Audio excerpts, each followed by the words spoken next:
Live पढ़ाना छोड़ दीजिए, हमारे पास आके पढ़ाइए, 107 करोड़ रुपया देंगे। हमारा में पैदाइशी एगो खराबी, ऊंचे आवाज में हम बस राष्ट्रगान सुन सकते हैं और किसी की आवाज नहीं सुन सकते।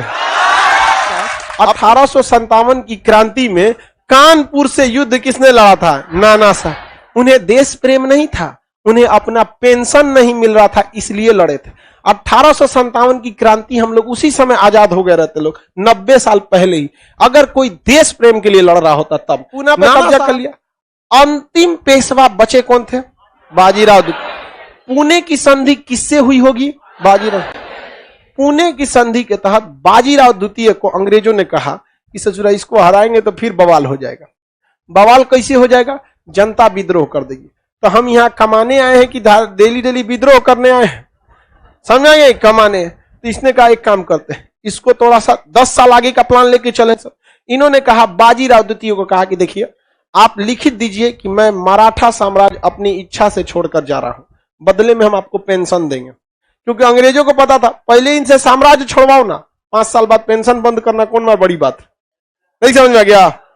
जैसे अगर हम ही से कोई कह दे, देखिए हमसे कई आदमी बोला, हम खान साहब आप अपना यहां पढ़ाना छोड़ दीजिए, लाइव पढ़ाना छोड़ दीजिए, हमारे पास आके पढ़ाइए, 107 करोड़ रुपया देंगे। समझ में आ गया कि नहीं आ गया? अब वहां पर अब हम चल जाएंगे, पता चला हमरा सिखा रहा है इतिहास, अंग्रेज वाला पेंशन वाला योजना। समझ में आ गया कि नहीं? हमको देंगे भाई, हम छोड़ के चल जाएंगे तो तोरे हिसाब से ना हो जाएंगे। हाँ, और हमको तुम ऊंचा आवाज में बोलेगा तो हमको सुनना पड़ेगा, किसी के अंडर में रहेंगे ऊंचा आवाज में बोलेगा सुनना पड़ेगा। हमारा में पैदाइशी एगो खराबी, ऊंचे आवाज में हम बस राष्ट्रगान सुन सकते हैं और किसी की आवाज नहीं सुन सकते। अब तुम ससुरे 107 करोड़ दो, चाहे चांद सूरज उठा के पृथ्वी पर रख दो, ऊंचे आवाज हम किसी का नहीं बर्दाश्त कर सकते। कौन मैसेज? राष्ट्रगान की बात अलग होती है, बाकी के लिए किसी आप लोगों से भी कह सकते हैं। जीना है अगर भारत में है तो ऊंचे आवाज में केवल राष्ट्रगान सुनिए, बाकी किसी की बोले ना राखी लगा के जमान खींच लीजिए ले। इसलिए सबको बता, इज्जत सबकी कीजिए, लेकिन जब बात आपकी इज्जत की आए किसी को नहीं बर्दाश्त कीजिए। कॉम्प्रोमाइज नहीं हो सकता है यहां पर। थोड़ा बहुत पैसा आगे पीछे होगा चलेगा, कोई चीज आगे, लेकिन इज्जत से कोई कॉम्प्रोमाइज नहीं। और आप लोग भी इसका ध्यान रखिए, दूसरे की भी इज्जत का ख्याल रखिए। कभी भी ये नहीं हम अपना रिस्पेक्ट करें तो इसका मतलब नहीं कि दूसरे को इज्जत से नहीं दे। हम रिक्शा ठेला वाला सबको इज्जत से बात करते हैं, चाचा भैया बाबू जोन जी कह के, इन चढ़ जाए कौन जी करेगा, गलत बात है। दूसरे का भी सम्मान कीजिए। अंग्रेज बहुत खतरनाक चाल पे चले सर। उन्होंने बाजीराव द्वितीय से क्या लिखवा दिया कि मैं पूना छोड़कर जा रहा हूं, और बाजीराव को कहा कि देखिए आपको पूना से टोटल कितना पैसा मिलता है, टैक्स में कितना मिलता है। उन्होंने बताया इतना पैसा, सैलरी उरी काट कूट के कितना बचता है, तो बता दिए कि भैया इतना बचता है। कहा देखो इतने हम तोरा पेंशन देंगे। अंग्रेजों ने देख लिया कि भैया इसको इतना मिलता ही है, हमको महाराष्ट्र से उतना मिलेगा, एकरे दे देंगे पेंशन, 4 साल 5 साल पेंशन देंगे, अगर पहले यहां से भगाओ। तो भेज दिया कहा उत्तर प्रदेश के कानपुर में। और वहां मराठी जाके बोलते हैं अभी मराठी कौन सी बोलता है, अरे मराठी यहाँ बैठे रहो चुपचाप यहाँ पर। उस समय ना फोन था ना टेलीफोन ना कुछ, कहां उधिया के चल गए पते नहीं चलेगा। पूना से उठा के कहां भेज दिया? कानपुर। कहां भेज दिया? कानपुर। और इन अंग्रेजों को पता था कि जो ये भी टेंशन फ्री थे कि भैया हमरा इतना दिमाग नोचाता था तब हमरा इतना पैसा आता था, टेंशन फ्री यहाँ पेंशन आएगा, कानपुर में रहेंगे। और अंग्रेज सर पे रख दिए सब तलवार, कहा कि साइन कीजिए ना तो छपाक से उड़ा देंगे। हारे थे युद्ध में तो मानना ही पड़ेगा। और कहां भेज दिया? कहां भेज दिया? अंतिम पेशवा का नाम बाजीराव द्वितीय। बाजीराव द्वितीय कहां भेज दिया गया? कानपुर। कहां भेज दिया? कानपुर में इन्हें क्या भेज दिया था? पेंशन। अंग्रेजों की चाल क्या थी? 15-20 साल बाद, जब 20 साल बाद एक जनरेशन चेंज हो जाता है। आज से 20 साल का माहौल, 20 साल पहले आपके मोहल्ले में कौन रहता था, क्या रहता था, काफी चेंजिंग आ गई होगी। समझ गए? बहुत सारा चेंजिंग।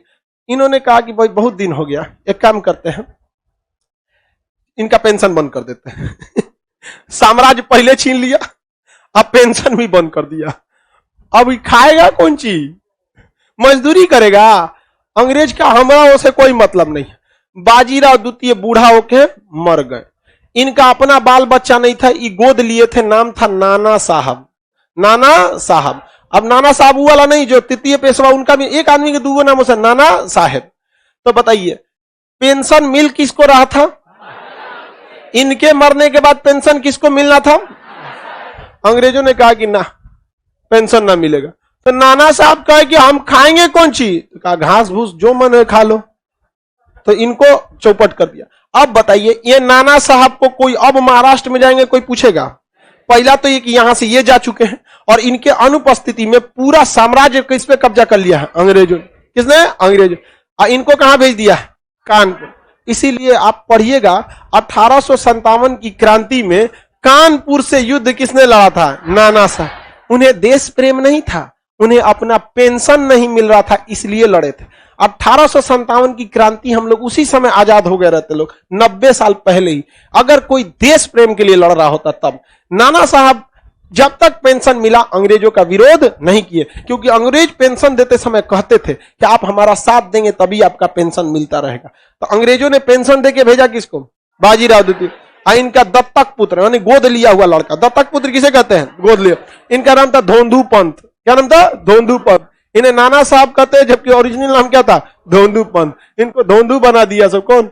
अंग्रेज। पेंशन बंद कर दिया सब। अब जब पेंशन मिला था तो 2-4 बीघा जमीन लिखवाए होंगे, वही में खेती उती करके खा रहे होंगे, और कौन सी। 1857 का विद्रोह हुआ तो क्या कर दिए?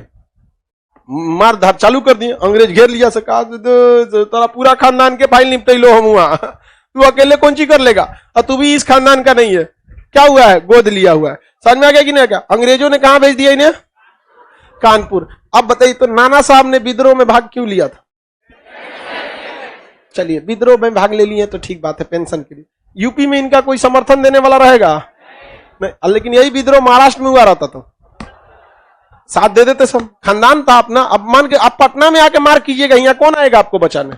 अब वही गांव में होगा तो चाचा दौड़िया हो, चाचा तुरंत दौड़ जाएंगे, सब गांव वाला दौड़ जाएगा सब। समझ में आ गया कि नहीं? क्या यहाँ कोई नहीं। देखिए अंग्रेज सबका चाल कितना तगड़ा था। अगर वो चाहते तो पेंशन दे के महाराष्ट्र में कोनो कोना में रख देते, सब नहीं रखा था, कहां भेज दिया? सब बाहर, जाओ भागो वहां पे। यहाँ समझ में आ गया कि नहीं? आ गया? चलिए अब ये महाराष्ट्र धीरे धीरे मराठों की शक्ति क्या हो गई? खत्म हो गई।